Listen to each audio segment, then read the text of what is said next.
I'm Herman Faust, and you are listening to Enjoy It While It Lasts. Today I got another life interview for you guys, and we're going to be learning about Jericho. He is a lighthearted, very chill person to talk to. Jericho tells us about growing up being raised by a struggling single mother without ever knowing his father, and how he fears, respects, and loves her. He is very honest and open about his faults and his own struggles. We talk about his need for attention and how it led to him hurting the women that he has cared about in relationships.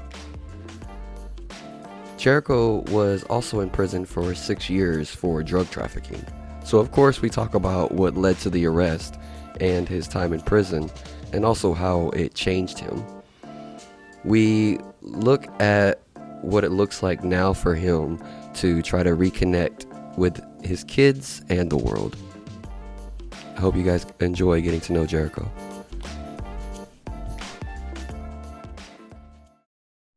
Do you have a clear-cut first memory?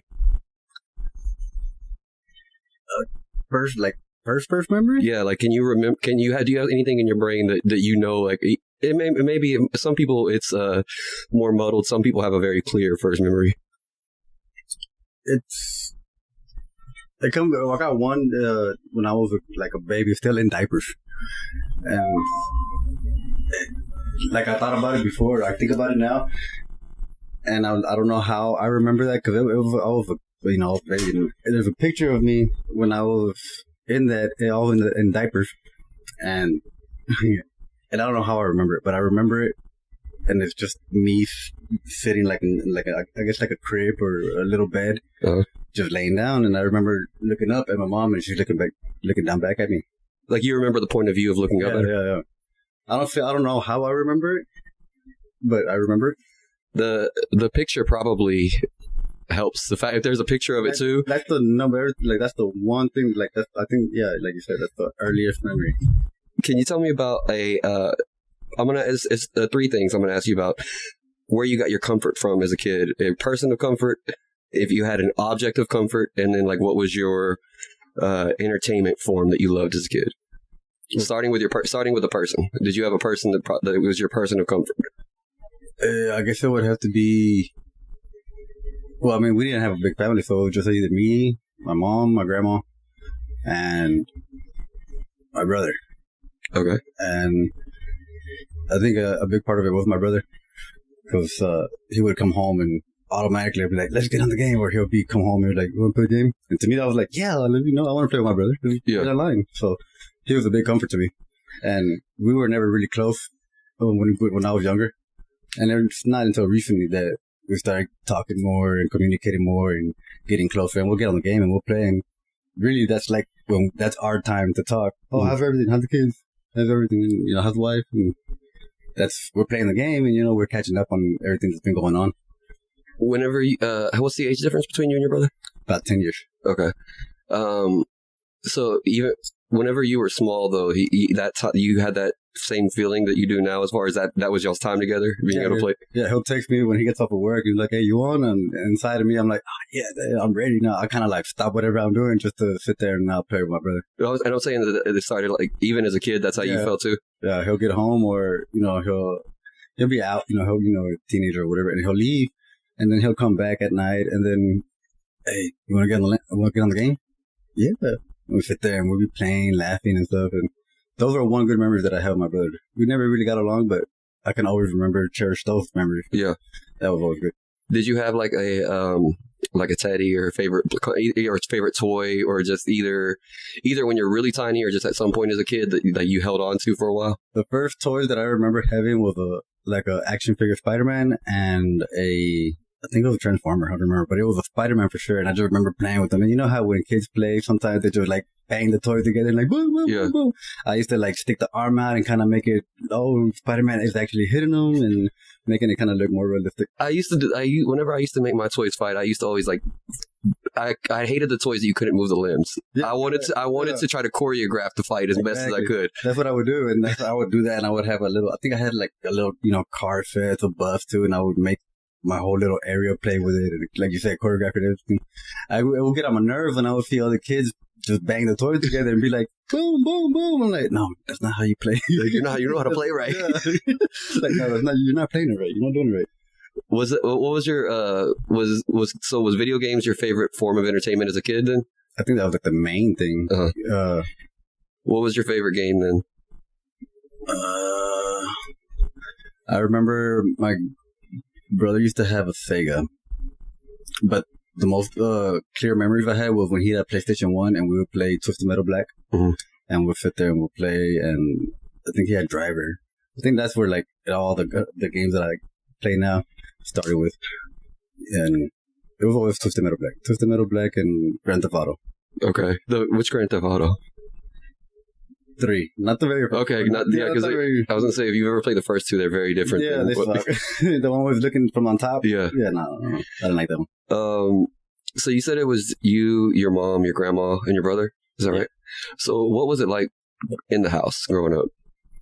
Well, mom, as far as I remember, my mom's always been a single parent, and she always, did what she could to put food on the table and have a roof over our heads. Sometimes it wouldn't always be like that, and we'd get eviction notice or the light would get cut off, or but she always made it a point to give us what we needed first before what we wanted. And I mean, I guess we didn't have a big family. I don't really talk to my dad's side of the family, so it was just me, my mom, my grandma, and my brother. And she would always try to teach us good values, respect, be humble, don't do wrong, So it was really, I don't know, I guess it would be the typical. When you say she tried to teach you, like, what was her main way of teaching you? And, like, was there a lot of discipline involved, or? My mom would beat the crap out of me when I did something wrong. I remember she had no problem hitting me in public. Behind closed doors, she would beat the crap out of us. She wouldn't tell you wait till we get home. She'd do it right then. Yeah, I mean, it would feel like if it was something that really pissed her off, like her hand would just fly and boom. I'm like, oh, okay. But if it wasn't that severe, wait till you get home. Wait till you get home. Do you feel like looking back, do you feel like those lessons stuck, or do you feel like that it was just more of a? I've always, like I said, my mom used to beat the crap out of us, and I was always afraid of my mom. I was more afraid of my mom than I was the cop for anybody else. Don't tell my mom. No, don't tell my mom. Please don't tell my mom. I was scared of my mom, but I think that kind of like helped us grow, and like that really put us in check. Really, because she was trying to teach us, like don't, just be humble, do what you do, respect people, and she's very spiritual, so she was like, whatever you do, you're going to be judged by God. Always treat your parents right, treat others right. Yeah, I mean, everything was,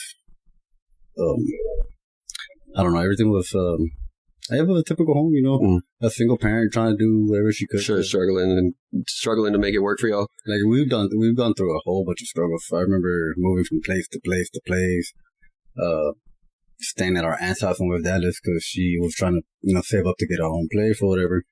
And I remember as a kid, and this is why now I made it a point, when I had kids, I made it a point to go to all their school events, because I remember as a kid, my mom wasn't able to go because, she was working. Yeah.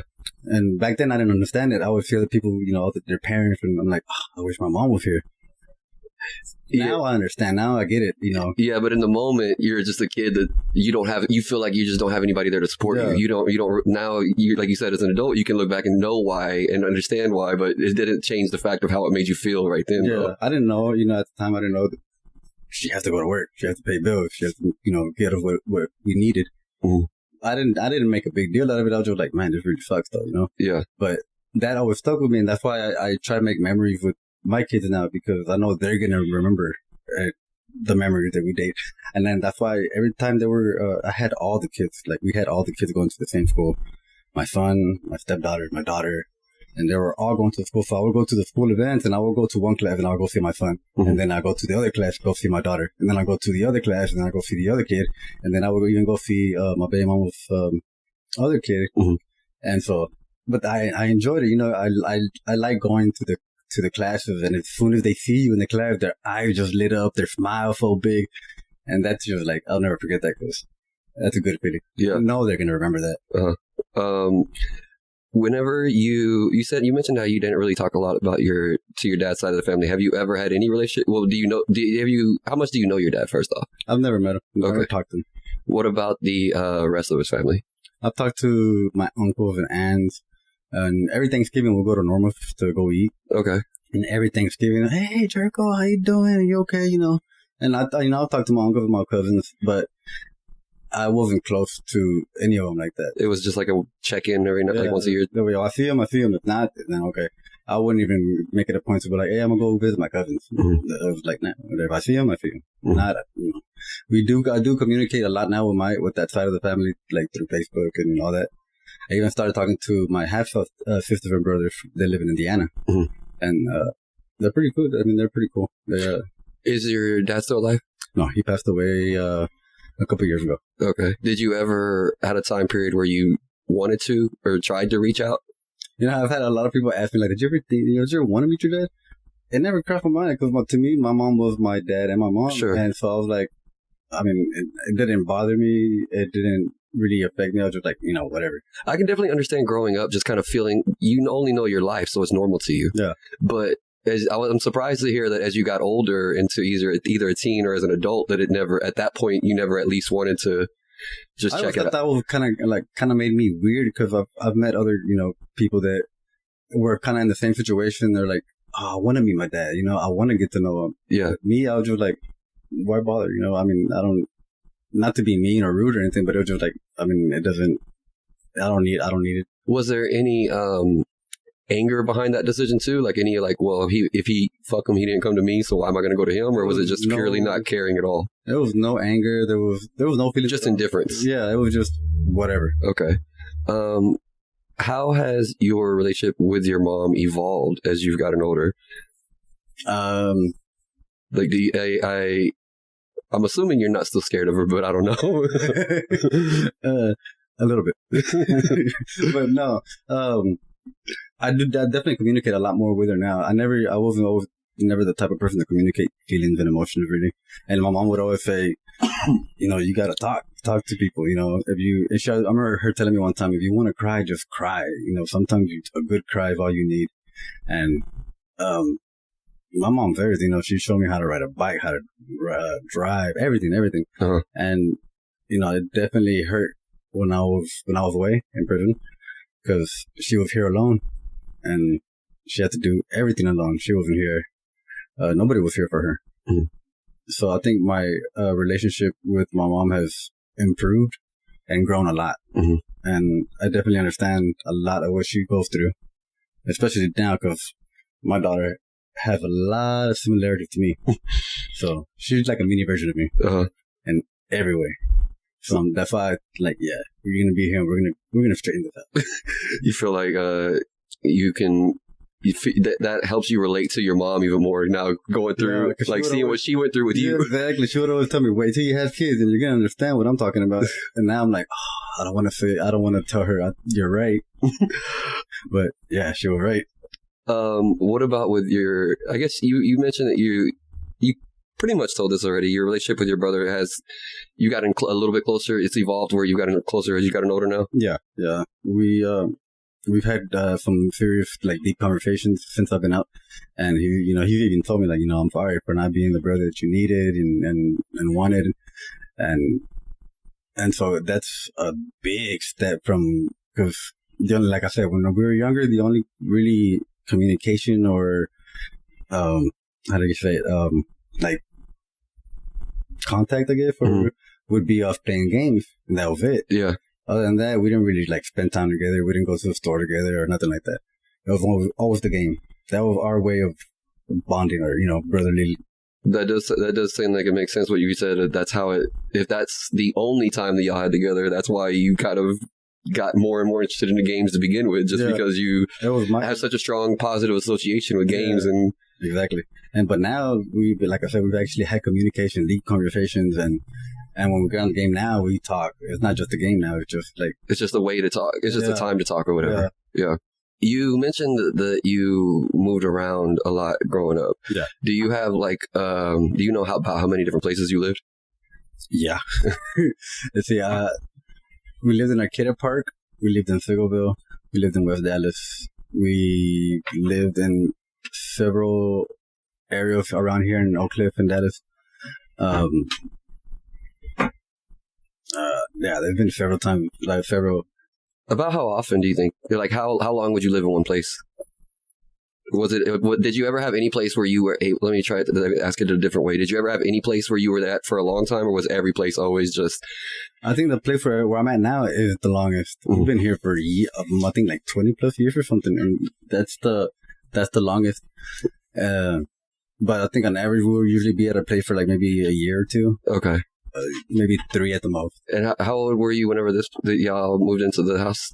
I don't even remember. I'm bad with dates, but I know we've been here for a long time. You're already like an older teenager though, right? Yeah. With all that moving around, did that affect your school life at all? Like how was school life for you? I wasn't much of a school person. Like, I always struggled with math. But I mean, every time we moved, I always made friends real quick. And I don't think it really affected me. So it was you struggled, like you had academic struggles, but it never affected your being able to make friends because you're the new kid or whatever. I always made friends quick everywhere I went.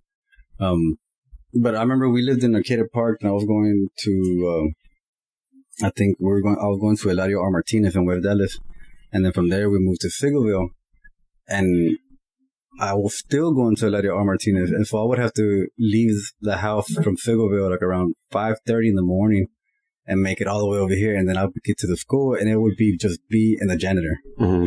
And so I think I remember like maybe 3 schools that I went to. Arcata Park, Eladio R. Martinez, Stevens Park. And that's about it. Mm-hmm. But we did a lot of moving around. Okay, so even though you moved school some, but not like every year or whatever. Yeah. We moved to places like houses and stuff, but the schools kind of stayed the same. Okay. You mentioned you struggled some academically. Would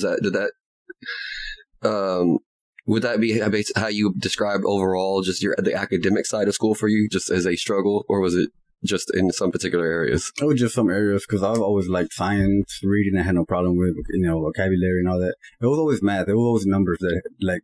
Okay, it was just more that the subject of you couldn't deal. You were just not good with math, but you were good in other areas though. Yeah, math was my weakest. Okay. And how were you viewed by teachers?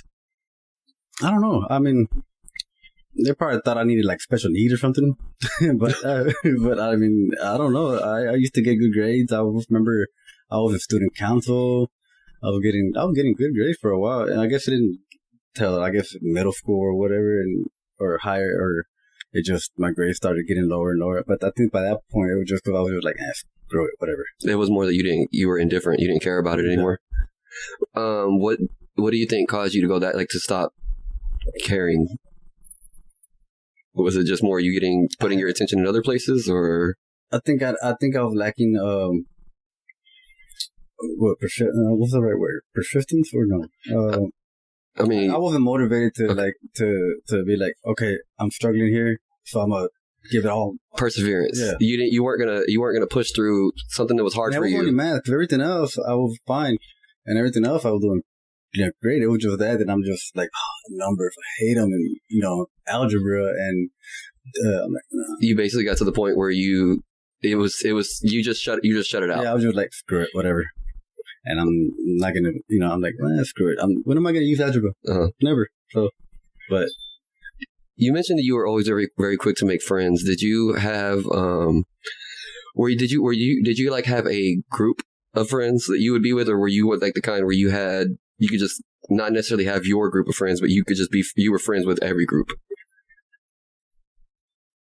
When I was in Stevens Park, and see, I was at Arcata Park and the school in West Dallas.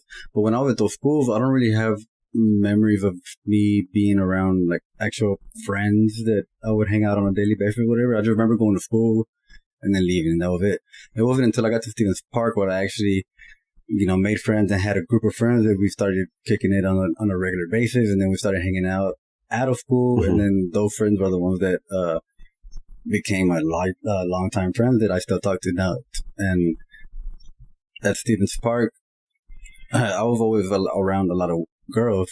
I don't know what, but it was always girls. You know, I had girls. I was always around girls. Was that partially because you were drawn to hanging out with girls more than hanging out with boys? I think so. I think because I like the attention, and you know, you're kids, and you're like, when I first got to Stevens Park, I walked in the class, and I remember just hearing all the little girls, and I don't know, I guess I like the attention, and then, you know, started talking to the guys, and okay, what's up, you know, and started just hanging out with everybody. Part of that might be also being raised by a single mom. I know for myself, growing up, it was for the longest time, and even to this day, sometimes in some ways, not as bad as when I was a kid. Yeah, that it's easier to talk to. For me, it was a little bit of a self-confidence issue as a kid. So that whenever I would talk to other boys, I always felt like I was having to try to measure up. Yeah. But whenever I was talking to girls, it just kind of felt like I could just be. It was, yeah. I think that's part. I think that I felt the same way. It was just easier. It didn't feel like there was some behind the scenes game going on. Yeah. What about as you got older? Like, so you mentioned a little bit of this, touched on already, that you've stayed friends with people lifelong. But just how has your social life developed as a teenager and then into a young adult?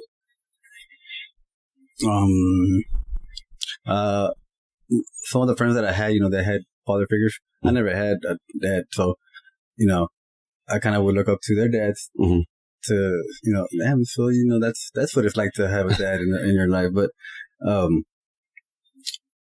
don't know,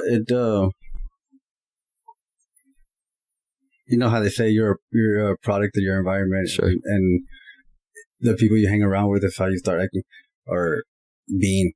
And once I started to realize that, I started to pick my friends carefully and try not to hang around with too much with the bad crowd or the, you know, the thugs or the, you know, and so I kept my circle small.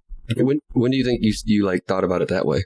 Middle school. Okay. It was definitely middle school. That's pretty young. Most people in middle school aren't thinking like that. They're just trying to get accepted by whoever accepts them. When I was younger, I didn't care what people thought about me. I didn't care what people said about me. To me, I was like, I don't care. You know, I'm never going to see them, or I didn't care what people thought about me.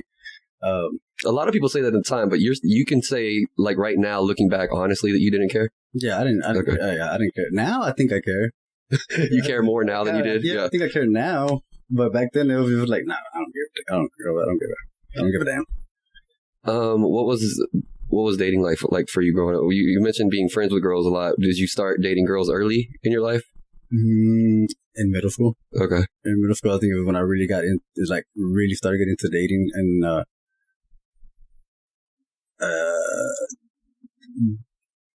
yeah. I mean, if you ask my baby mama, they'd be like, "Oh, you're a." I don't want to say it on here, but why not? You don't want to call yourself a hoe? Yeah. If you call my daughter here right now, oh yeah, mom talks about you all the time. She said you were a big hoe back in the day. You know what? I mean, what do you say about yourself though? Would you call it that? I mean, I agree. I mean, that's why you don't want to say it, because it hurts. It feels too true. I agree. I mean, I was a big hoe. But I wasn't trying to be a hoe, like, intense. I wasn't trying to hurt anybody, you know. I wasn't trying to be a hoe like that. But I just, you know, like I said, with the attention, you know. You wanted to get the attention from as many sources as you could. Yeah, and you know, back then when I had hair, I was pretty good looking.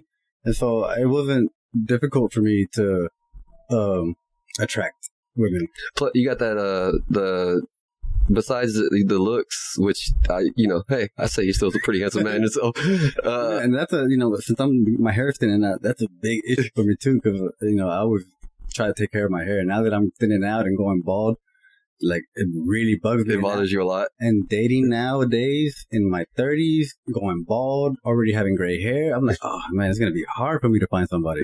I'm assuming, especially back then, it helped you, like, not just the looks, like, the fact that you are such a I was gonna say I was talking about your personality. Like, you're such a lighthearted personality. You're always laughing and joking all the time about everything. I had a couple girls tell you too, like, yeah, you're funny, and that's what attracted me to you. You know, you're just you're just you. Yeah. Like, yeah. How about what was your first, let's talk through your serious relationships. Serious relationships? I think I've only had about 3-4 serious relationships. Okay. My 2 baby mamas and one that was in between those 2, and then one that was actually not too long ago, right when I got out, started seeing somebody, but that didn't last long. Mm-hmm. It just. But you still put it as... That wasn't my fault. That one didn't work. I'll take accountability for, my mistakes in the past. And like I said, I was a hoe. I lied, I cheated and stuff. So that's partly, that's the reason why my past relationships didn't work. This last one wasn't my fault. So, but you still put this, even though this last one didn't last that long, you count it in yourself as a serious one? Yeah, because I was taking it serious. I was trying to be serious with her and everything. And I told myself, like, when I was in prison, I told myself, if I'm going to get in a relationship when I get out, I want it to be my last one, because I'm putting all that effort and then having to go back to square one to dating, getting to know somebody, getting comfortable with that person. I don't think you can ever declare to the world that it's going to be your last one. And you can declare that you're going to do what you need to do. Yeah, yeah. But also, like, I mean, hell, relationships break up. It's not always because somebody fucked up, too. It's good. Yeah, people just grow apart. It sounds like for you, though, you're admitting that your past ones, it was you fucking up. Oh, yeah, I definitely, messed up my past relationships. Like I said, I've dated a lot of, not a lot. I've dated a couple of women, You dated a few. I've been around the block. But serious relationships, 3 or 4. Okay. And would they, the before this last one, the most recent one, your 2 baby mamas and the one in between, were those all like the same type of, really, as far as, was it all because of you lying and cheating that led to it? What do you mean? The end of it, I mean, was it like the same circumstances each time that caused the problems? The one in between my 2 baby mamas, I don't know why we ended up separating, but she actually, that's her right there in that picture. Okay. And she actually helped me out while I was in prison too. She wrote me letters and she helped me out a lot, and she stayed in contact with me. And so you still have a decent friendship with that person? Yeah, we still talk on a daily basis. Yeah. But she she had somebody, she got kids and everything already. But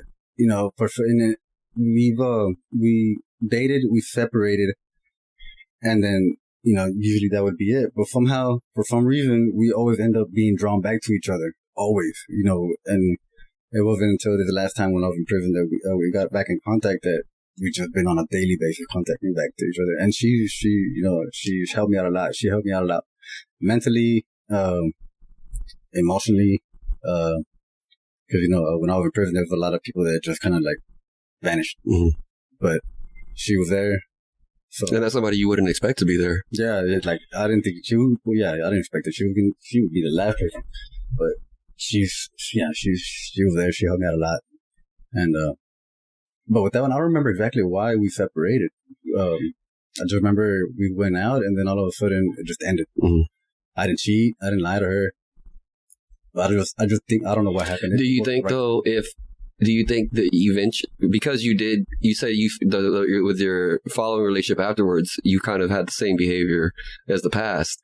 Do you think that if you would have stayed with her in that time, that you would have been able to stay not cheating or do you think at that point you weren't ready to be a different person? You probably would have cheated on her eventually. Honestly, I don't know. Because I really did feel different about her. You can't really judge yourself for now if you would have been able to. To this day too, I tell her man, if you ever separate from your dude, I even told her, man, I'll wait for you. I'll stay happily single and wait for you. Mm-hmm. That's how much I still care and have feelings for her. But she keeps encouraging me to date. She's like, no, don't wait for me. You go date. And so she is part of the reason why I dated this chick that my ex. Mm-hmm. And when it didn't work out, I told her, look, I tried, I did what you said, and it didn't work out. So now I'm just here. I'm guessing her boyfriend doesn't fucking like you then. If you're over here being like that, I'll wait for you. Yeah, he knows about me. He doesn't like me. He doesn't like me. you mentioned your mom being spiritual. What role did religion play in your life growing up? And see, my mom is still very spiritual, but she never really. As a kid, I remember going to church every Sunday. And, we were raised Catholic. Okay. And so we would go to that big church in downtown. And then after a while, she just stopped going to church. But she's still a big believer, and in God. And so she's always trying to live the way, following biblical laws. And so, but me being with the Santa Muerte and believing in the Santa Muerte, when she found out that I was, I guess, entangled with that, she felt like she didn't like it. She didn't like it at all. That's not right. She knows what she is. My mom's very, very spiritual, but she's very, I don't want to call her a witch, but well, I mean, it's not even a lot of people. A lot of people call themselves witches, and not as a bad thing. I just had a whole conversation with this girl for the past 2 days because she needed some advice on the Santa Muerte, and if I get into that whole topic, it's just like that's probably just take up the whole segment. So I don't want to get into that right now. That's probably like a whole different. I do have another interview kind of thing I do is asking. Talking to people about their worldview, including like explaining their religious beliefs and explaining how, with the way they see the world. So if you say like that might need to be a whole episode we do on that where you describe like what you mean by. Because if we get into that, I'm gonna have to start from square one, and then that's just gonna lead to a whole different. It's a whole topic. It's a whole conversation. How it's like just for this conversation, how has your beliefs how does it affect your day to day, or how does it affect your either your day to day or just your life overall? I try like my mom. I try to live like how God's way. Don't sin, don't lie, don't cheat, don't kill. And all that. I am afraid of hell. Mm-hmm. So that I used to say that's my main reason why I don't kill nobody because I don't. I'm trying to go to hell. But I do believe in God. I do believe in Jesus. But nowadays everybody's talking about trying to be like, the shows that come on TV. Oh, Jesus and God might have been aliens and stuff like that. So, I haven't seen that shit. Yeah, see, this is like we're ancient aliens or stuff like that, where they're like, what if Jesus was really an alien? Or, I'm like, that's ridiculous, but also, they start going into it. Yeah, they give you enough arguments where you're like maybe, like. Nah. So, but I mean, I do believe in God and I do believe in Jesus. He died on the cross, and he died for us and everything. But when I got into the Santa, and every time I talk about the Santa, I talk about, why do you believe in her? Why, because it's, how they say it's easier to believe in things that you can see, mm-hmm. And I've seen her do some stuff that you can't explain scientifically or, I always try to look at things scientifically. When if you can't look at it scientifically or can't find a scientific way, then I'll start looking to like maybe paranormal or something beyond or something different. Uh-huh. But I would try to look at things rationally first. Yeah, I'm definitely gonna have to do this episode with you because it's like I want to. If you're gonna be it seems contradictory to say that you believe in Jesus and God, but then also you believe in a different entity. Yeah. Like that's what I'm saying. Like I want to get into it so bad, but that's a whole different thing. But I mean, to answer your question, like my mom's belief in God and Jesus and the Bible definitely passed on to me, and so I try to live that way too. Do you go to church? Currently, I don't go to church, and I haven't been to church in years. I stopped going to church because I don't really believe in like how. Like I said, I believe in God and Jesus, but I don't believe in how, like, the church... And the way the organization of the church? Yeah. Mm-hmm. That, for me, that before I stopped believing in Jesus and God, I stopped believing in the church way before that. Like, just as far as organized churches. I always felt like there was very few churches that actually follow through on what they say they're going to do. Yeah, that's why I stopped going to church. I think that's part of the reason, too, when my mom stopped going to church, because I think she started to see, like, there's something ain't right here. Yeah. And so... What hobbies have you had throughout your life? Off the top of my head, drawing. Mm. Drawing was a big thing. I used to just doodle stuff, and then I remember there being a commercial on TV. They're saying, if you can draw the dog on the thing, you can get this and this and that. So I was just bullshitting around, like, screw it. So I called, and they sent me the little pamphlet or whatever in the mail. And then you open it, and there's a picture of a dog on one page, and on the next page, you're supposed to draw it. Just, how it is. And so I drew it, and I sent it in, and I forgot all about it. And then, like, 4 weeks later, I get a knock at the door, and it's a whole teacher trying to get me to go to this school or whatever. And they're like, if you enroll, we'll get you pens, paper, paint, whatever you need. But at the time, my mom was like, okay, we'll think about it. And when she said that, I already knew. Yeah. No. Yeah. She was like, nah, because you don't finish through. You're not going to finish through. You're going to have to waste the money, this and that. And so that was that. And then, but I kept drawing on my own. And then, so when I got to prison, I really got into it because there was nothing else to do. And that was a way of me dealing with some emotions and dealing with my depression or whatever. So I would draw and write a lot. Mm-hmm. I got like journals of just thoughts, and I would just get a pen and paper and I would just write whatever is in my head. Was that ever at any point like a dream for you to be an art, to make your living as an artist? I didn't know. I didn't really think about it. To me, drawing was just fun. It was just something you did. Yeah, it was just an outlet for you. Yeah.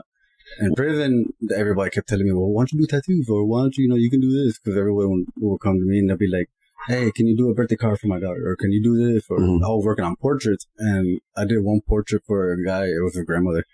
And then I remember when I gave it to him, he was like so amazed at it because it looked just like the drawing he gave me or the picture. And I looked at it, I'm like, man, I'm good. And I'm like, damn. And for that, when I saw it, after that, I'm like, maybe I should do tattooing. And I even bought me a tattoo gun when I got out, but I ended up selling it. And I wanted to do tattoos. But that it wasn't until prison when I'm like, maybe I can do something with this drawing thing. Uh-huh. And even now, after like when I'm bored, I'll draw something. I drew that right there, that little drawing of the Fanta. But you haven't you still just use it now though, just for personal, like just something you do. Yeah. What was your goal? Like, did you ever have a dream job or a goal? Like, did you ever think that far, like think ahead, or were you always just kind of like in the moment? I never really like thought that far ahead into the future. Like, oh, I want to do this and this and that. When I was in high school, I went to PCI to be a medical assistant, and then I did that. And then when I was doing the whole getting my certification for my medical assistant, I really got into like drawing blood and injections and stuff.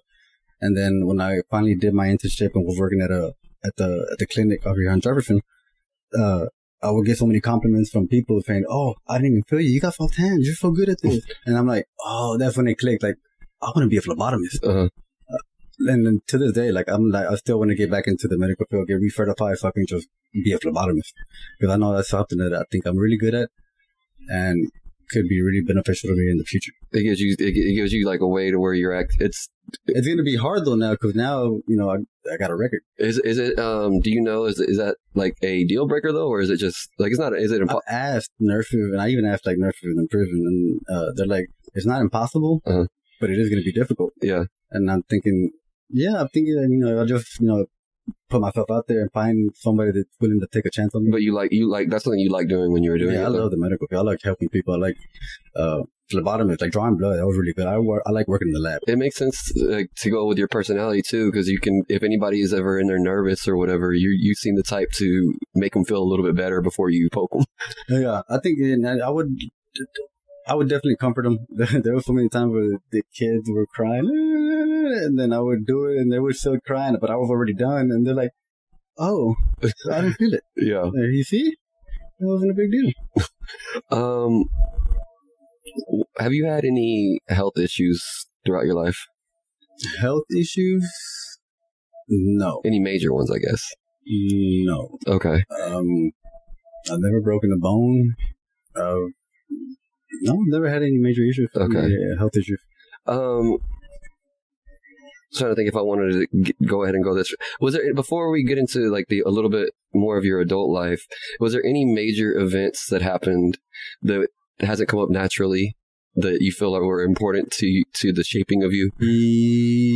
Yes. When I was younger, and we were living in a kid park. My mom was always a single parent, but she, from time to time she would have a boyfriend here and there. And I remember this one time at the one point, she was with this guy, and he was abusive. Very abusive. And he drank a lot. And I just remember one day walking into the living room, and he's on top of her, and he beating her. And my brother is standing next to me, and we're both like, I'm young. I can't remember how old I was. We're like 10 years old, I think. Okay. And I'm looking at my brother standing on my right side, and I think we're both in shock, Cause, yeah, it's hard to see. You kind of like don't even fully process what you're seeing right away. But I looked up at him, and I saw just him like kind of like in shock, not reacting. So I'm like, I'll be back. So I walk out and I go to the neighbor's house, and I remember it was an old couple, old little lovely couple. And I knock on the door, and the lady answers, and I just go, "Can I use your phone to call the police? Because the guy's beating my mom." Oh, yeah, go ahead. And so she lets me in and call the cops, and then within minutes, the cops show up and take him away.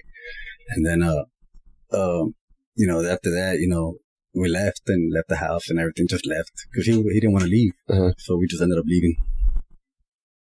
And then, but that was it.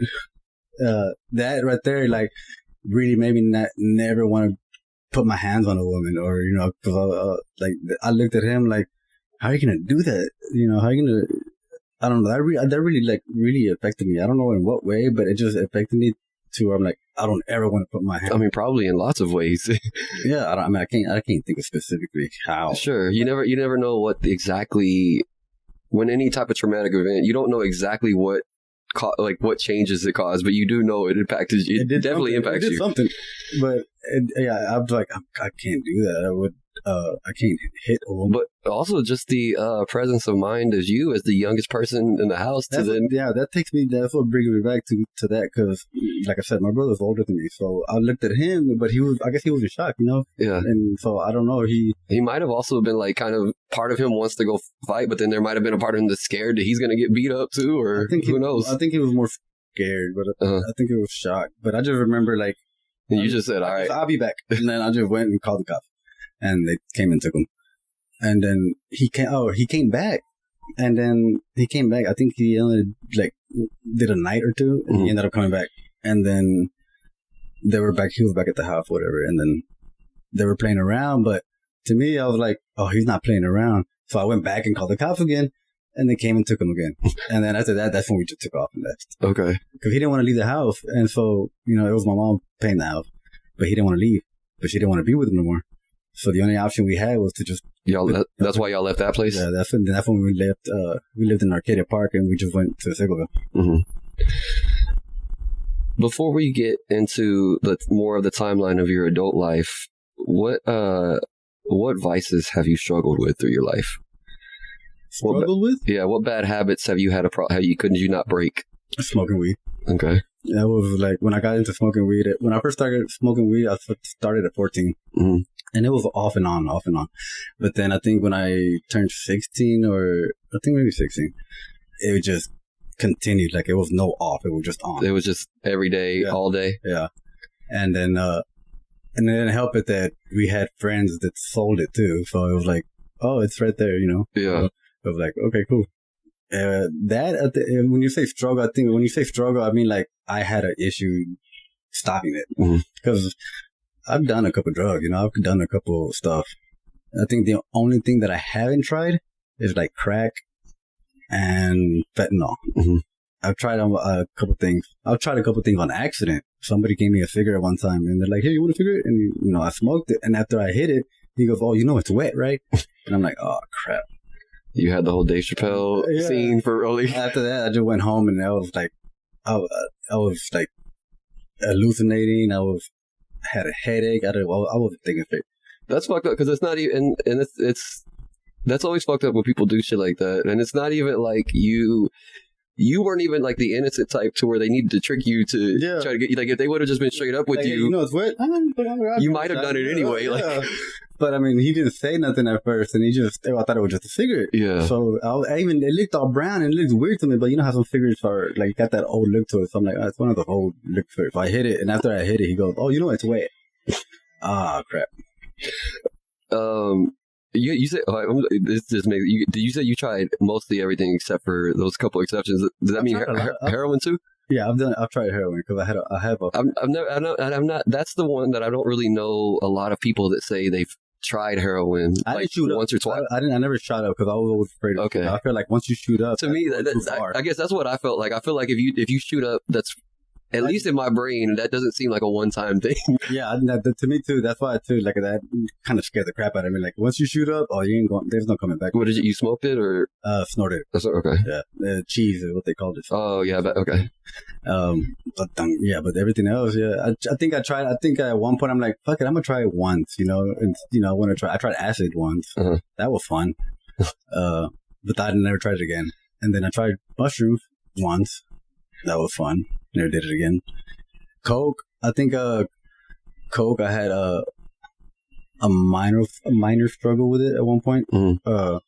When I was doing my thing that led me to go to prison because I was getting too into it, and then, like I said, it was action. It was right there. Yeah. So it was like, okay, cool. But weed was the number one thing. It was always, I gotta get high. Mm-hmm. If I'm gonna go drop the kids off at school, I'm gonna smoke me a blunt before. Yeah. Go to work, smoke a blunt real quick. Lunch break, smoke a blunt real quick. Weed was my main thing. Everything else just seemed easy to get all. No, I think I agree with the way you worded it. Then that's the it's one. It's not really a vice if you do something once or twice, or if you experience even somebody that might do cocaine occasionally, but it doesn't doesn't need it all the time. Yeah, that's different. But if you're what you're describing with weed is that it's like you needed it. When you said struggle, the first thing that came to mind was weed. Yeah, because I got to the point where I'm like, I'm never gonna be able to stop smoking weed, no matter how much I tried it. Like I tried to stop a couple times, and it was like, nah, screw it. But everything else was so easy just to like I don't need it. Yeah. Just take it or leave it, but that. Yeah. Now I'm like I've been clean now for since I've been out of prison and everything. I've been clean. So, what do you think it was about the weed that made it like where you felt like you needed it? I think at first it started off with just like the good feeling of like just being relaxed and I don't know, and I think. I don't know. At one point, it was just a habit, of just having to pick it up and smoke it. And I think that's what just led me to keep going. I used to always say weed's not addictive, but anything can be addictive. Yeah. I used to say the same thing, but yeah, I got to the point where I'm like, I can't stop smoking. Stop smoking. But I think it was like I said, it was just a habit of having to have something in your hand, pick it up, put it to your mouth, hit it, and then. And then also you just become used to feeling. Where when you don't have it, when you feel sober, that feels wrong because you're used to feeling different ways. Your body gets used to being high. Now when you're sober, it's like something's wrong. Yeah. And, it's backwards. Before we get into talking about, you mentioned how you were in prison. Before we get into what led to that, I want to talk about your time as a parent before you went to prison.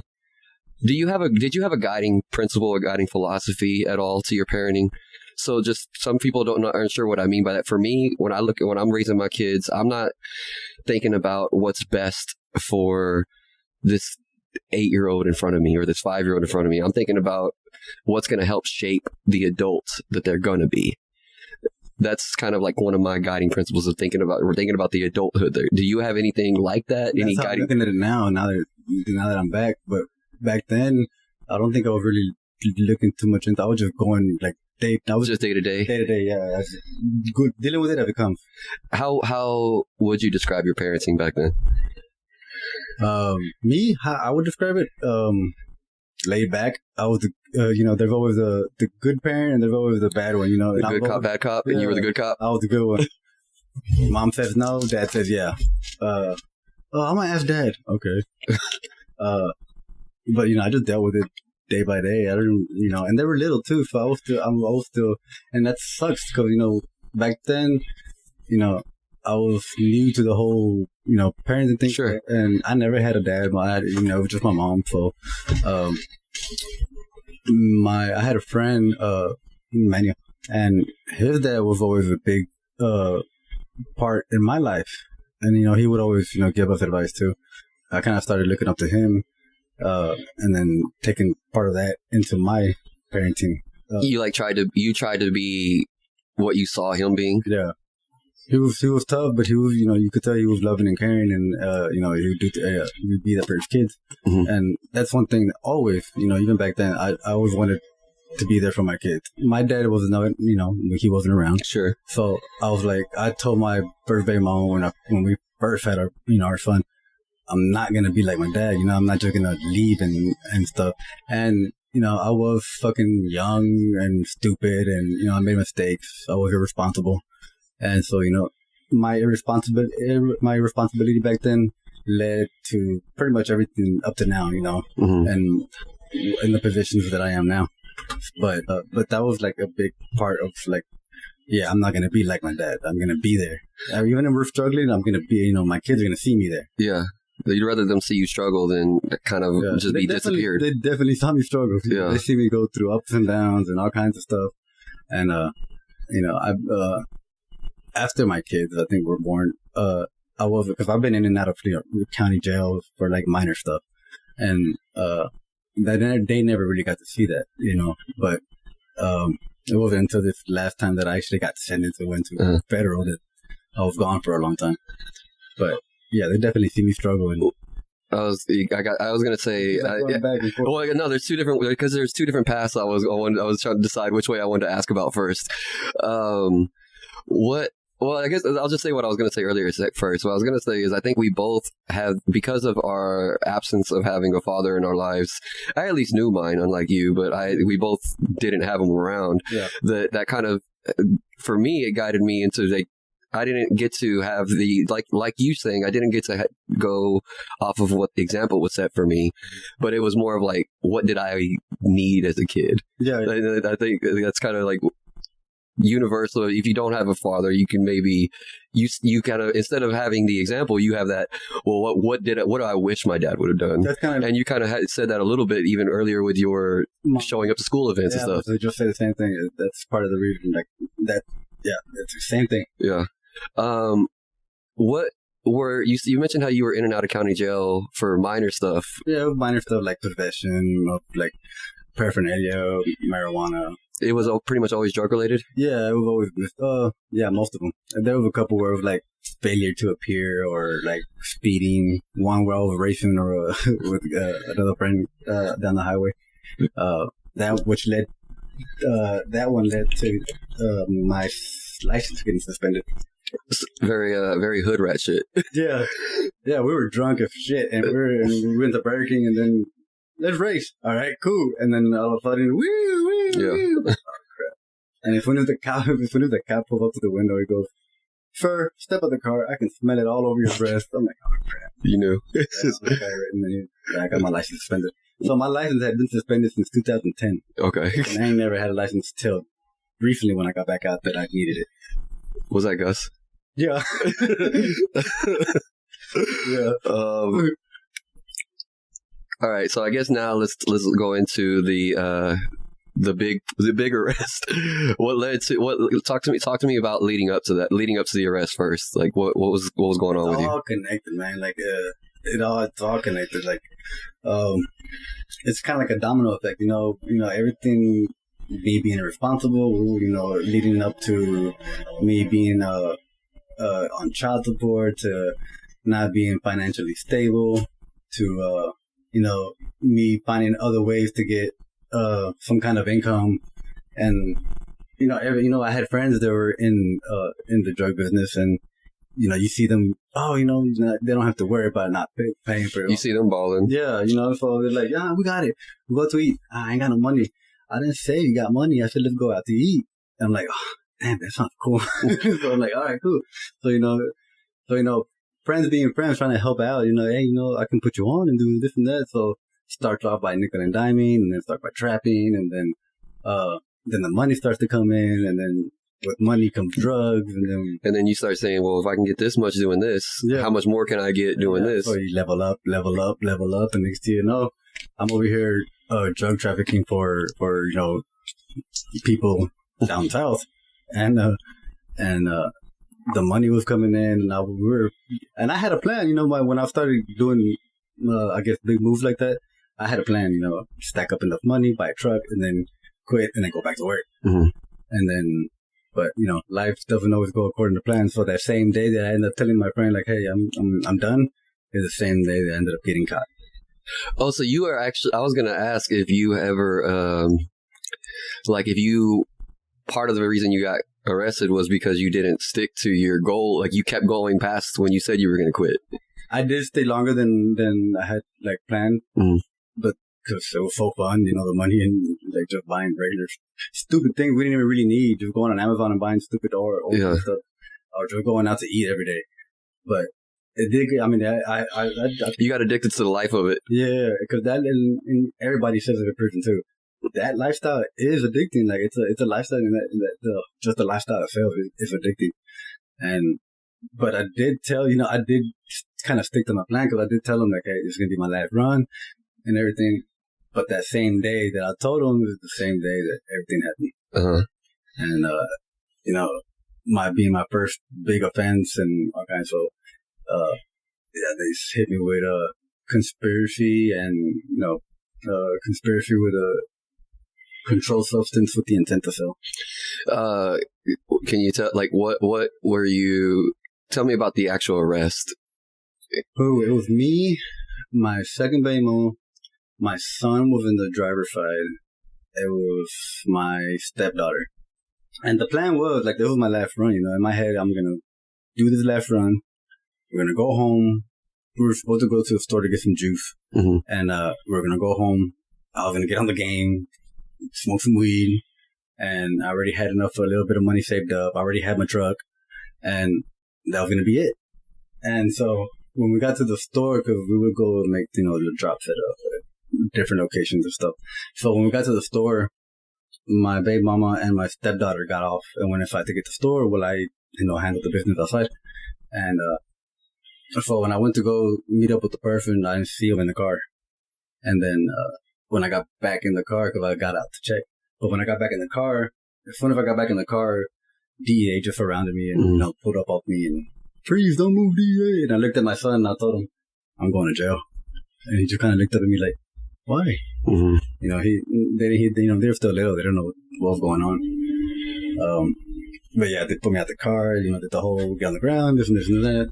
And it turned out though that like they were already on it. They were already being watched, and so the persons that I was gonna go make the drop to ended up getting caught. They made a deal. They set me up. So that led to just they had my phone, they had the incriminating evidence they needed, and so even if they didn't catch you in that moment, they were gonna get you. Yeah, because they were already watching our people. Yeah. So it was just a matter of time. It was just nothing goes according to plan. I was just at the wrong time. And so, but I was gonna get out. That was my last day. I was gonna stick to my plan. But everything happens for a reason. I say me going to prison is a curse, but it also helped me out. Because if I would have continued going the way I was going, I would have been dead, or I was doing a lot of coke at that time too. So I was. Coke was starting to become a problem for you? Coke was starting to be a problem because it was starting to be an everyday thing. And so it was coke and weed. And then towards the end, it was like, yeah, we had coke, we had weed, we had money, we were good. But yeah, if I would have continued going, I seriously believe that if I would have continued going down that route, I would have been dead. And even though you had told yourself you had even talked about quitting that day, who knows if you were really going to quit? Yeah. I mean, even had a gun. Like, I carried my gun everywhere with me. I had my little holster with me and everything. I carried it everywhere with me. I was really trying to get my license to carry and everything. But, that day, like I said, I would take my gun everywhere with me. But that day in the morning when I woke up, something told me, don't take the gun. So that same day, right before I left the house, I just left it. I left it at home. And if I would have took it with me, I would have got more years. They would have added to the charges, yeah. How long did you end up getting sentenced for?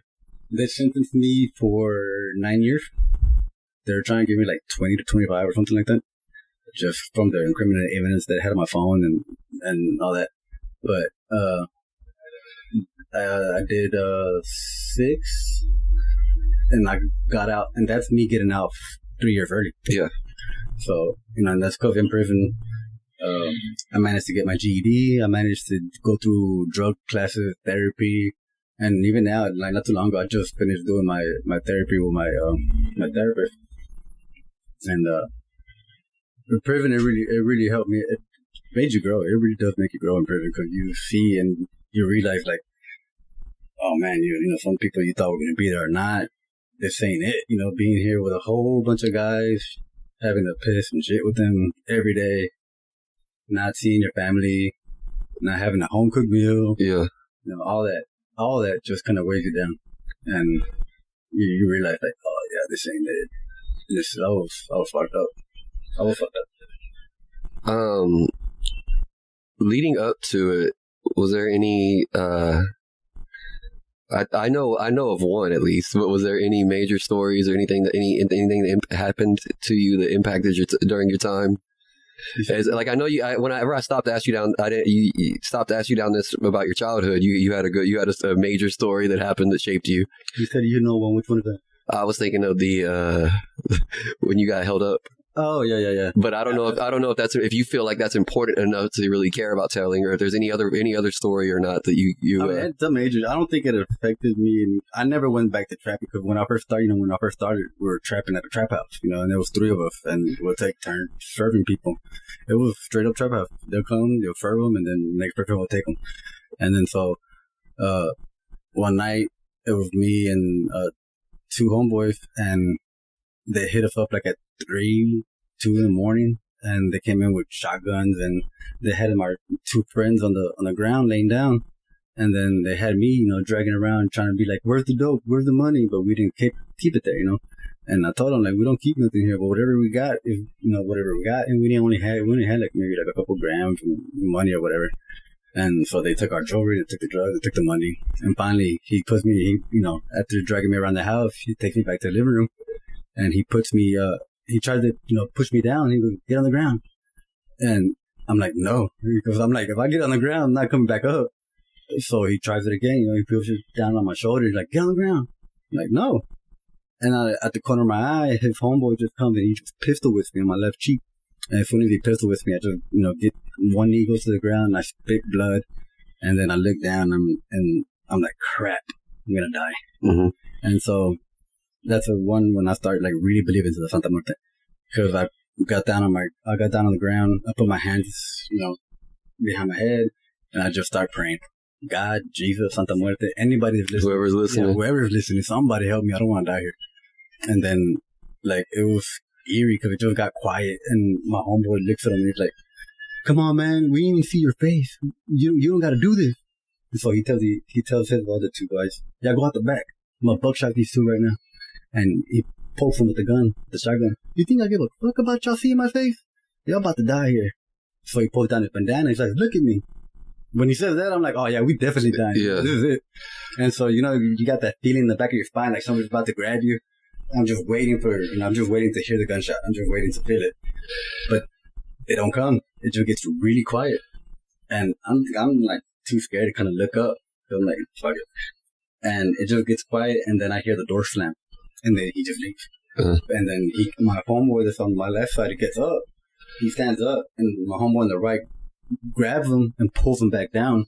And as soon as he pulls him back down, they just start unloading on the house. And it's something like out of a Bad Boys movie, because you're hearing the gunshots, you can feel the wind, and it's like you see the holes, the wall, like just explode around you. And we're ducking and we're diving, trying to get to the back of the house, away from the bullets.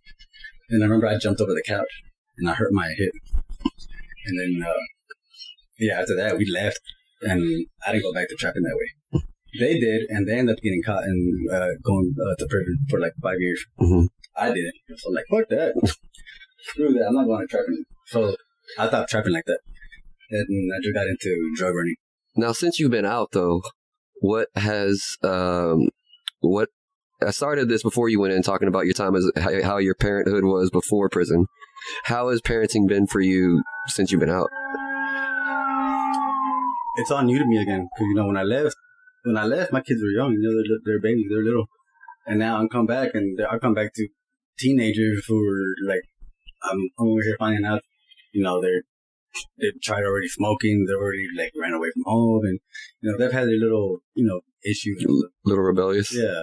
And so now I'm like, damn, how do I deal with this? Like, I'm like, I don't know how to. I still don't really know how to deal with it. I mean, it's hard for somebody to know how to deal with it. Oh shit! It's hard for somebody to know how to deal with it if you've been there every step of the way, and then so it must be especially difficult for you. Like, it was more difficult though. It was because I didn't have communication with my kids throughout my sentence, and then me hearing through like my baby mamas and stuff that, oh, you know, the kids are doing this and your kids are doing that, and in my head I'm like, they're doing it because I think my absence had something to do with it. Like, me leaving them had an effect.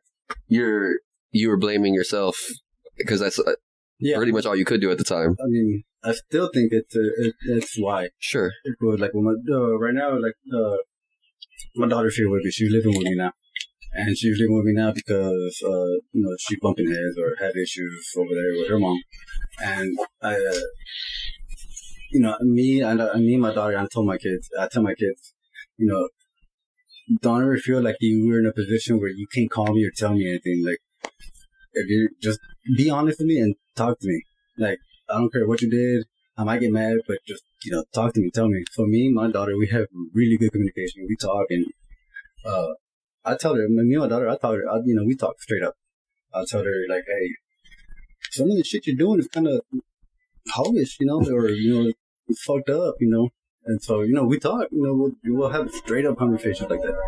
And so, to me, I tell her, like, you know, I don't want you having issues in life, or, you know, because you have daddy issues. And you know how, you know, they say girls with daddy issues are easy or whatever.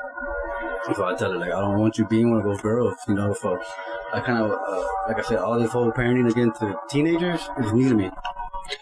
What, so it seems like you try to teach, at least now, you go through you didn't try to come out and all of a sudden try to assert dominance. It's like, I'm your dad, I'm gonna... I couldn't, because they made it clear, first of all, that, like, my daughter, first of all, she was like, when I started getting in contact with her again, I can't call you father, I can't call you dad because you weren't there and this and that, and I can't really argue because she's right, I wasn't there. I did my mistakes and I fucked up, and my actions led me to, you know. So they basically laid it on the line and put you like laid it on exactly what they'll be willing to accept for a relationship with you. And my daughter did. Yeah. Okay, your daughter did. Yeah, my phone was all like, Dad, when you got arrested, that was like something out of Grand Theft Auto. I was like, yeah, I know. Like, that was cool. I'm like, no. I'm glad you thought so.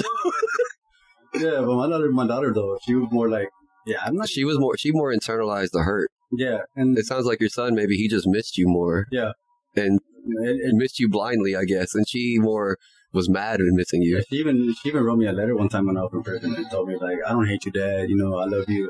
But damn, I can't remember the words she said. But she felt like, damn, I can't remember. But she was pretty much saying, like, I'm disappointed, you know, and you know, I'm having issues now. So I think like she was telling you, she was telling you like the real cost of it to her. Yeah, and she even said, like, I feel like I grew up quicker than I was supposed to. I fought through that I probably shouldn't feel, you know. So that's why I tell her, like, yeah, you know, like, me and my daughter are exactly alike. Like, she's impulsive, I'm impulsive. She's angry, I'm angry. And when she's angry, she's impulsive. And so, like, I kind of trying to school her and tell her, like, hey, man, when you're angry, don't be impulsive, because that's how mistakes are made, you know. And I'm trying to be a parent, but I couldn't just come out and be like, oh, hey, I'm going to be your parent again. You're trying to be the parent by making the relationship better first. Yeah. And then being just straight up honest about your own experiences and everything. Yeah, that's when me and her mom had a whole conversation, and her mom also thinks the same thing. Like, she's acting out the way she is because you weren't around, and I'm like, I agree. I think she might be like having like daddy issues because I wasn't around. So she's acting out, she's doing this and that. So, you know, she tells me, like, at first, I couldn't call you dad. I missed them calling me dad. You know, daddy. Now my daughter be like, father. Daughter. What? Sounds like an old like stereotypical Native American. How father, daughter. What's your relationship like with your son right now? My son, since I've been out, he's been over here a couple times. Not as much of my daughter. My daughter, like, she's been over here every weekend for a while now. But my son really, like, here, they don't have their own room here, nothing really. So I told my daughter when her mom's like, you're gonna move with your dad. I'm like, you downgraded, right? Like, you had it all over there, Your mom's boyfriend will give you, like, y'all got your own room. Like, her husband, my baby mama's husband, got my son a car, and he got their own room. He's good over there. They're all good. So when I finally got to talk to, like, had a sit-down conversation with my baby mama and her husband, which was a big step for me because I ain't never met none of my, past current relationship or whatever. So to me, this was a big step. Like, I was nervous, like, okay. And so my first baby mama, was a big part in my life, And after we separated, it was hard. It was heartbreaking. It was hard, and it led me to a downward spiral with drugs and that kind of stuff. And it took a long time for me to deal with it and get over it. So me meeting her husband and everything, it was a big step. But now it was like, I'm ready. I'm ready to do it. I'm ready to, take that step. To not feel hung up on the past anymore. Yeah, so I was like, let's do it, She's like, you got to talk to him because, cause he's a part, he helped raise them and everything. So I'm like, yeah. So when I got to meet him and everything, I thanked him, like, hey, man, I know you did everything for the kids, you got a good home here for y'all and everything, I appreciate everything you did, I can't say nothing bad about him or, her. She was there when I wasn't. They both were, so I don't have nothing bad to say about them. And I feel good taking that step, meeting them. Yeah. I feel like that was a big growth for you. Yeah. And, oh yeah, but with your son, but now though, like for you and your son, do y'all like? You talk a lot about what your relationship was like with your daughter right now. What's your relationship like with your son? I think when me and my son, it kind of just picked up where it left off. When my son was just like, Dad, that's when I first saw him. For the first time when I got out, I would go to the school and I would see him. I was boasted because their mom was like, no, her mom would tell me, no, you can't talk to your dad. You can't talk to, but, I wanted to be in my kid's life. So I'm like, that ain't going to stop me. Fuck that. So I would talk to my daughter and my son through their social media without her mom knowing. And when I saw my son for the first time getting off the bus, I'm looking at him and he's dressed just how I used to dress back in the day, the long sleeve shirt with the button up shirt. And he looks at me and he looks at me and goes, Dad, I missed you. And he just runs to me and gives me a big old hug. And I'm like, oh, my son. And it feels weird. Yeah. I'm like, my son's like almost up here. Because you're used to hugging your little son. Yeah. And so now he's up here, like mustache and beard and everything. I'm like, damn, son, is that you? Damn. Okay. You got your dad's good looks. Okay. So it's almost like you just, like you said, I think you said, you might have even just said this exact words. You just picked up right where you left off with your home. Yeah, it feels like with my son, it feels like we just picked up exactly where we left off. Like, nothing has changed. Do you still have a relationship with your stepdaughter? No. Oh, man, she went off on me. When I got out of prison, I was at the halfway house, and she called me. And, with my stepdaughter, I feel like I did everything in my power to do everything I could for this little girl, And when I first got with her mom, I didn't want to get attached to her daughter because I'm like, once I do, there's no going back. Once kids are involved, a whole different situation. It's different if it's just a single parent, or just no kids involved. But that's why whenever I started to date her mom, my second day mom, I would never carry her or pick her up because I didn't want to be like, oh yeah, now I'm like. You didn't want to be stepdad, yeah. And I never thought I could be a stepdad. I never pictured myself being a stepdad. But then I remember being at the bridge over here in West Dallas and over court night, and I picked her up. She looked at me, my stepdaughter. She looked up at me, and she got these sad eyebrows. She always had these sad eyebrows. They just make her look sad all the time. You don't know she's not sad. You just make her look sad. I'm like, oh, come here. So she looks up at me, and I look down at her, and I pick her up. And as soon as I picked her up and I'm holding her in my arms, I already knew, like, crap, she got me. She got me. And so right then and there, I'm like, yeah, I'm going to do what I can for this little girl, just like if she was my kid. So I tried to do everything I could for her. Like, I was there for her, and she was with me everywhere I went. Can I go? Can I go? And I remember she asked her mom, can I call him Dad? Can I call him Dad? And I was like, oh. And so, I did everything for my stepdaughter. And so when I was at the halfway house, she called me, and it was like somebody I ain't never met before or talked to, because she went off on me. Fuck you, and because of you, I have issues at school because of you, and this and that, PTSD, mild and all that. And I'm on the phone. I'm like, is this little Nevaeh? Like this little like. She went off on me like I didn't recognize. Like I was like, damn, I was in shock. Yeah. So I'm like, damn. But she went off on me, telling me like, I hate you. You did this and you did that. And that was the last time I talked to her. And I cried. Like I did cry when I was on the phone. But I'm like I feel responsible, guilty. Yeah. That hurt. The thing about that is, I don't know if you said that's the last time you talked to her. Yeah. Since, like, if there's that much anger and hatred, that's because there's love behind it too, though. Yeah. And there's hurt behind it. I never thought about it. I never thought about how you said it. Just that much anger because there's love back there. And there's like she wouldn't be that mad if there wasn't. She looked at you like as if you were dad for a while. And I think too because her dad is also in prison, but she was little when he went to prison. So I don't, to me I was like, how much of an effect could that have done?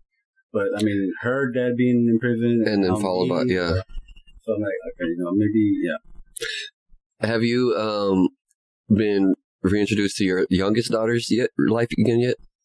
My youngest? Yeah. My baby Ellie. When I got out, every once in a while I'll call my baby mom and be like, hey, let's go out to eat real quick and so we can fucking see Ellie. Because she's supposed to be coming over here on the weekends too. But she doesn't know me, and she doesn't feel comfortable. Yeah, so the plan was that we were gonna go, on weekends all together, her mom, me, and her and my daughter, until she got comfortable enough to where she can come on her own without her mom and just start being over here like my daughter, like Bella. But she, my second baby mama, she doesn't want it. Mm-hmm. You can tell she's uncomfortable with it, and I feel like I can't tell her nothing really because I did fuck up. So I don't want to push it too much. Mm-hmm. I feel like everything's going to work out. So everything, like I said, has been coming out true. Like everything's going to be working out slowly, little by little. So you're more just trying to take your time with it and slow play it? Yeah, instead of rushing it. Because like I said, if you rush it, mistakes are going to happen. And, she's little. She doesn't know me. It's going to take time. I miss my little baby. My Ellie. So what has been going on with you since you've been out then? How long have you been out now at this point? I got out back in December last year. Okay, so it's almost been almost a year. I got out in December. I was supposed to be at the halfway house for 6 months and then on house arrest for 6 months. But while I was at the halfway house, I managed to get my license and get a job. So they let me go home early, which was cool, but kind of sucked. But that means I got to do more time on the monitor. Mm. And it just sucks because I can't leave the house unless I have a pass. Uh-huh. And I can't do errands or if I gotta do important stuff like I gotta enroll my daughter in school, I can't just leave the house and do it. I gotta have a permission to do it, and I gotta do that a week ahead of time. It's just a whole process. It's a struggle. But I mean, things have been all right. I think things have been a little bit better since before. What do you think is different about you now than before you went to prison? I'm more calm. Mm-hmm. I think I'm more calm. I think about what do they used to tell us in prison in the program? Think about the outcome. So you analyze your situations and you gotta think about the outcome and don't be impulsive. Think about what can happen and who can affect around you. Because back then, I didn't think about the people that are around me. I didn't think how it would affect the people around me. And, that brings me back because back then, I was living with my baby mama and I had, all the kids were together. They would come and all the kids knew each other and they would hang out. But when I went to prison, everyone just kind of separated and went their own ways and stopped being with each other. And I don't want to sound cocky or anything, but I'm like, damn, I was kind of like the glue that was keeping everything for the because you were the connector between the kids on both sides being able to. And I didn't realize that until I was in prison. I really have you talked to your sister? No. Have you talked to your son? Or talked to your brother? No. Have you gone up? No. Like, oh. And so now when I got back out, when I knew I was going to get out, like that was one of my main goals. I wanted to get all the kids back together. I wanted to have all my family back together. I didn't realize like I was the glue. Like I didn't think about it. Like I said, I didn't think about the people that would affect around me. And now I do. Now I see how it affected them. So that's something that's constant on my mind. You're always more mindful just of that. Yeah. The full consequences of everything, not just thinking about what feels right in the moment. Yeah. No, now I try to look more into the future, more into their lives, and I never really used to think about that. Like, it was like a day-to-day too. What are your goals right now moving forward? Short term and long term. Short term, get my own place. Well, short term, get a job because I was working, but then the manager left. The one where I was working, she moved somewhere, and so they cut hours. They cut my hours, and so that wasn't working out. But now I have a license, so I can get a driving job, which is pretty easy. The thing is with that is because my manager had it to where, she'll put me on schedule, and then she'll be like, you don't have to come in on this day, so that's your day to, mess around or go run errands. All right, cool. Well, the halfway house found out, and they're like, oh, yeah, this is what you're doing? Oh, yeah, you can't work no more delivery jobs. Yeah, you're screwed. Like, crap. So they found out, and then, so that's why they punished me for that. And so I already knew it was going to be hard trying to get a job as a felon. I just didn't realize it was going to be that hard. So, I mean, they take my monitor off in December, and on the 10th. Okay. Next month. So then I have more freedom, and I won't be under their supervision anymore. I'll just do me, and I can actually go work delivery jobs. Well, you'll just have. I'm guessing at that point you're just checking in with like parole officer. Yeah, I'll start on probation. I have 3 years probation. Okay. 1.5 if everything goes well. Okay. And then so then your short term is to obviously get yourself financially stable, get a job. What you say your long term goals are now?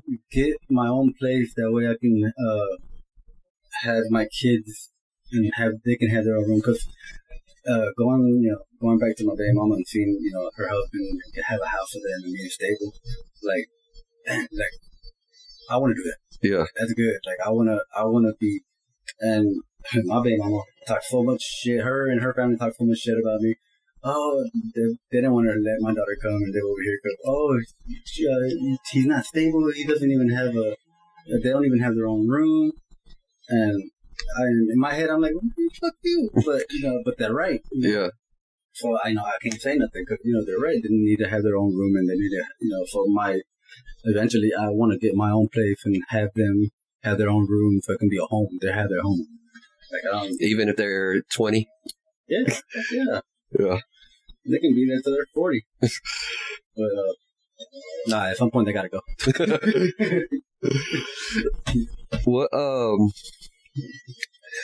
What do you enjoy in life right now? My freedom. What specifically though? Like what do you enjoy about your freedom then? What's the what? Honestly, really just having being able to see my kids, seeing my daughter. Hold on, I'm gonna pause you because I always tell people you can't, because everybody's gonna answer like my husband, my wife, my kids, somebody, the people they love. But I'm saying like, what in the world gives you joy? What do you enjoy just about the world that's not your kids? Speaking from an inmate's point of view, women. Okay. And just like I never realized how much a home cooked meal goes a long way, because like there were times in prison where we didn't go to the store for a week because we were on lockdown or whatever, and we're having to eat noodles or make some stuff, and I'm like, I just want like some homemade. I just want my mom's tacos or something. I'm like, oh my god, I didn't like fish, and I didn't like oatmeal. But in prison, if you don't eat, you don't eat. Yeah. So I'm like, screw it. You're gonna eat. And now I like oatmeal and fish. But I'm guessing you ate some better fish since you've been out. Oh yeah. I'm guessing you like, this fish is not the same as it. Nah, yeah, they got some nasty ass fish. They don't even got real meat sometimes. It's tofu, because they give you a certain enough calories and stuff to keep you alive. Yeah. And everything else, whatever food else you buy and stuff. That's pretty much it. And there was a sugar-free compound, so there was no photos, no regular photos. Everything was diet. But joy, what brings me joy? Just being out here and like privacy, really too. Just privacy. Having to go to the restroom and actually close the door, and not having to sit down next to somebody and hear somebody, like a whole bunch of guys next to you, peeing and using the restroom or whatever. Because it's nasty in there. That's one that I hear people. I was expecting you to say talk about food, especially knowing you. I was expecting you to talk about food. Yeah. But I wasn't expecting that last part.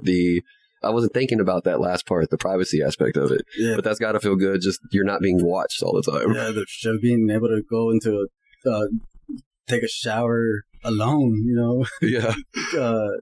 In prison, you take a shower shoes to go in there. When I got out of prison, I took a shower and I was barefoot, and it felt weird. I was like, I almost forgot what it felt like to take a shower barefoot, get naked. Because in there, you don't want everybody just... You get a staph infection on your feet and shit. So it felt weird. It felt different. But yeah, privacy, food, women. What, whether big or small, what's something that you got either planned or that is going to happen that you're looking forward to coming up?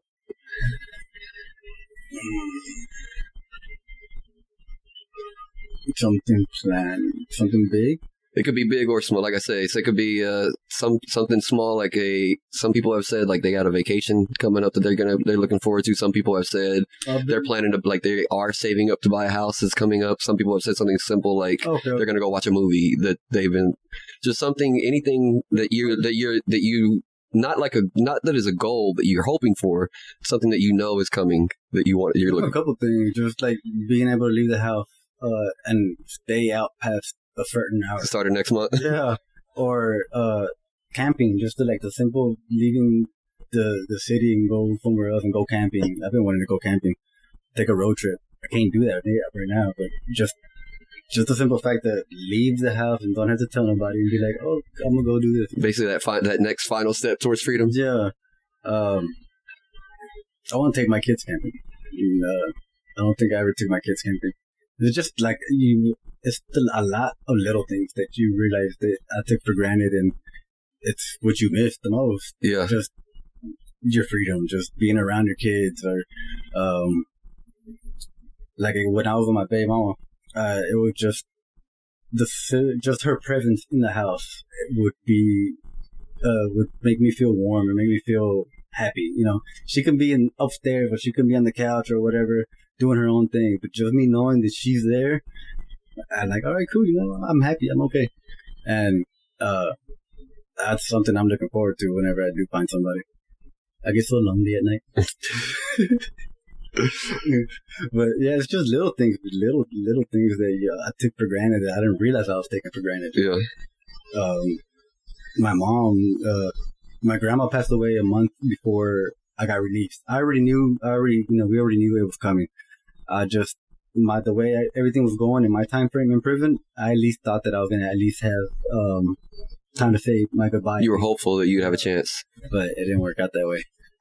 But, and then having to call my mom on the phone while I was in prison, and then just hearing her cry and me not being able to do nothing, just had to sit there and listen to it. And then, my mom doesn't have nobody else, so everything at the house here, she did on her own. Got the yard, now she's older, so doing little things is challenging. Changing a light bulb, changing the air filter. That would be, even when I was at my baby mama's house living, I would come to my mom's house. To do little things like that? Do little things and just check up on her. She was like, are you hungry? Like, yeah. She would cook, and so I'd come. But me being away, all that stopped. And so she struggled, and I had to hear her struggle, and it broke my heart, but I couldn't do nothing about it. I just had to sit there and listen to it. And so since I've been out, I try to help out more and talk more with my mom. It got to a point where I just stopped communicating with my mom. Mm-hmm. But I try to communicate more and help out more and just be there for her. Well, thank you you've been very honest about everything you've been through. Appreciate you and about yourself, your own fuck ups. That's a lot. Not everybody can look at themselves honestly like you just did. Yeah, that's another thing too. Like I never used to take accountability from the shit that I used to do, but I think now you taking accountability for your own stuff is a sign of growth, and like it just shows how far you've come along, or I've come along, and like. I hope I can come back on here and talk, because there's a whole bunch of other stuff that I want to get into. Hey, as long as we can set up times, I definitely have a couple. Like we already talked in this one. We already talked about for sure one we need to. Yeah. And for anybody listening, that if you've ever heard me talk about a friend of mine that nobody would like to watch movies with us, this is the guy. So we might have to have an episode where we talk about movies or something in the future where we just clowning on shit. We had so many laughs. We had so many good times just watching movies. Good movies or bad movies, it didn't matter. We were gonna have fun. Yeah, that's like something that I would talk to too, like to the guys in prison, and it was just like good memories, and it's memories that. Those helped out in prison too. Yeah, like helped you. You have something to hold on to. Yeah. Well, thank you again, all you guys out there. You only got one life to live. Enjoy it while it lasts.